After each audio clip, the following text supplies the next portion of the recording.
کے حکم سے جہنم کا نظارہ کر کے آیا ہوں، اور جہنم کا نظارہ کرنے کے بعد مجھ پر ایک ایسی حیبیت اور ایسی پریشانی طاری ہوئی ہے کہ میں اس سے غمزدہ ہوں اور پریشان ہوں۔ اللہ کے رسول نے فرمایا، اے جبرائیل مجھے بھی بتلاؤ کہ تم جہنم میں کیا دیکھ کر آئے ہو، کیا نظارہ دیکھ کر آئے ہو۔ جبرائیل علیہ السلام نے فرمایا، اے اللہ کے رسول، جہنم کے 7 درجے ہیں، سب سے نیچے والے درجے میں اللہ پاک منافقوں کو ڈالے گا، اور پھر 6 درجے میں اللہ پاک مشرکین کو ڈالے گا، اور 5ویں درجے میں اللہ پاک چاند اور سورج کی پرستش کرنے والوں کو، چاند اور سورج کی پوجا کرنے والوں کو ڈالے گا، اور 4تھے درجے میں اللہ پاک آگ کی پوجا کرنے والوں کو ڈالے گا، اور اسی طرح ڈالتے ڈالتے پھر 6 درجوں کا اللہ کو جبرائیل علیہ السلام نے ذکر کیا، لیکن 7ویں درجے کا سب سے پہلے درجے کا جب نمبر آیا تو جبرائیل علیہ السلام خاموش ہو گئے۔ اللہ کے رسول نے فرمایا، اے جبرائیل خاموش کیوں ہو گئے ہو؟ بتلاؤ پہلے درجے میں کیا ہوگا، پہلے درجے میں کون ڈالا جائے گا، مجھے بتلاؤ۔ جبرائیل علیہ السلام نے فرمایا، اے اللہ کے رسول،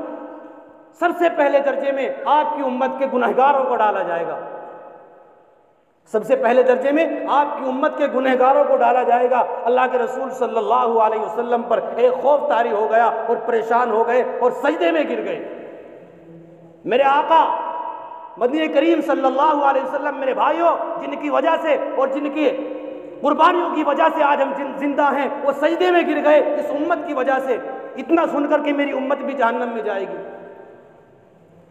3 دن تک اللہ کے رسول صلی اللہ علیہ وسلم کا یہ حال رہا کہ اپنے حجرے سے مسجد جاتے اور مسجد سے نماز پڑھ کر حجرے میں چلے جاتے اور اللہ کے سامنے سجدے میں روتے، گڑ گڑاتے، اللہ سے دعائیں مانگتے، لیکن کسی سے کوئی بات نہیں کی کہ کہیں جانا بند کر دیا، کھانا بند کر دیا، تمام کام بند کر دیے، صرف مسجد جاتے، نماز پڑھتے اور اس کے بعد حجرے میں جا کر اللہ کے سامنے روتے اور گڑ گڑاتے۔ 3 دن تک یہ معاملہ رہا۔ اس کے بعد حضرت ابوبکر صدیق رضی اللہ تعالیٰ عنہ پریشان ہوئے کہ ایسا کیا معاملہ ہے، اللہ کے رسول 3 دن ہو گئے حجرے میں ہی بند ہیں، مسجد تک آتے ہیں اور چلے جاتے ہیں، کسی سے بات نہیں کرتے۔ حضرت ابوبکر صدیق رضی اللہ تعالیٰ عنہ کمرے کے سامنے گئے، کنڈی کھٹکھٹائی اور سلام کیا، لیکن سلام کا جواب نہیں آیا۔ اس کے بعد وہ پریشان ہو گئے اور روتے ہوئے حضرت عمر رضی اللہ تعالیٰ عنہ کے پاس گئے، پورا واقعہ بتلایا۔ حضرت عمر پھر اللہ کے رسول صلی اللہ علیہ وسلم کے حجرے کے سامنے گئے اور سلام کیا، 3 بار سلام کیا، لیکن اندر سے جواب نہیں آیا۔ حضرت عمر نے حضرت سلمان فارسی رضی اللہ تعالیٰ عنہ کو بھیجا، وہ بھی گئے، لیکن سلام کا جواب نہیں آیا۔ انہوں نے پورا واقعہ حضرت علی رضی اللہ تعالیٰ عنہ کو بتلایا۔ حضرت علی رضی اللہ تعالیٰ عنہ آپ صلی اللہ علیہ وسلم کے داماد تھے، اور انہوں نے ان کو پورا واقعہ بتلایا۔ اللہ کے حضرت علی نے کہا کہ اتنے بڑے بڑے صحابہ کرام پہنچ گئے، ان کو سلام کا جواب نہیں ملا، میں تو وہ چھوٹا سا ادنا سا آدمی ہوں، مجھے کیسے جواب ملے گا؟ تو انہوں نے حضرت فاطمہ رضی اللہ تعالیٰ عنہ کو بھیجا، اللہ کے رسول کی لاڈلی بیٹی کو بھیجا کہ آپ جاؤ اور اپنے ابا سے پوچھ کر آؤ کیا واقعہ ہے، کیا ماجرا ہے۔ حضرت فاطمہ گئی، جا کر کنڈی کھٹکھٹائی اور آواز لگائی، ابا جان السلام علیکم۔ میرے بھائیوں، یہاں سے ایک چیز اور سمجھ میں آتی ہے کہ بیٹی کی کتنی محبت ہونی چاہیے، بیٹی سے کتنی محبت ہونی چاہیے۔ وہ نبی جو اپنے بڑے بڑے صحابہ کرام جن کے بارے میں کہتا تھا کہ ابوبکر صدیق نے سب کا میں نے حق ادا کر دیا، لیکن حضرت ابوبکر صدیق کا حق اللہ پاک ادا کریں گے۔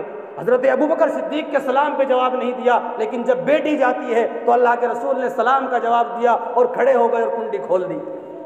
میرے بھائیوں، یہاں سے سمجھ میں آتا ہے کہ بیٹی کی کتنی محبت ہونی چاہیے ہمارے اندر، ہماری بچیوں کی کتنی محبت ہونی چاہیے۔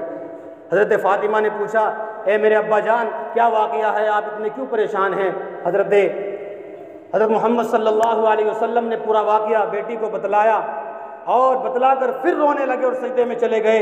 اس کے بعد آیت نازل ہوئی، وَلَسَوْفَ يُعْطِيكَ رَبُّكَ فَتَرْضَىٰ۔ اللہ نے فرمایا، اے میرے محبوب تم غم نہ کرو، میں تمہیں اتنا دوں گا کہ تمہیں راضی کر دوں گا۔ کیا فرمایا؟ تم غم مت کرو، میں تمہیں اتنا دوں گا، اتنا عطا کروں گا کہ تم راضی ہو جاؤ گے۔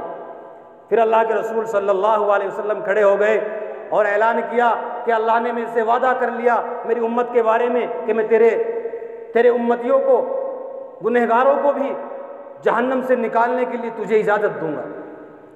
پھر اللہ کے رسول صلی اللہ علیہ وسلم خوش ہوئے۔ تو میرے بھائیوں، آج ہم کہاں، جس نبی نے اتنی پریشانی اتنا سن کر کے میری امت بھی جہنم میں جائے گی، 3 دن تک کھانا پینا بند کر دیا، لیکن آج ہم اللہ کے نبی کی سنتوں کو فٹافٹ اڑا رہے ہیں۔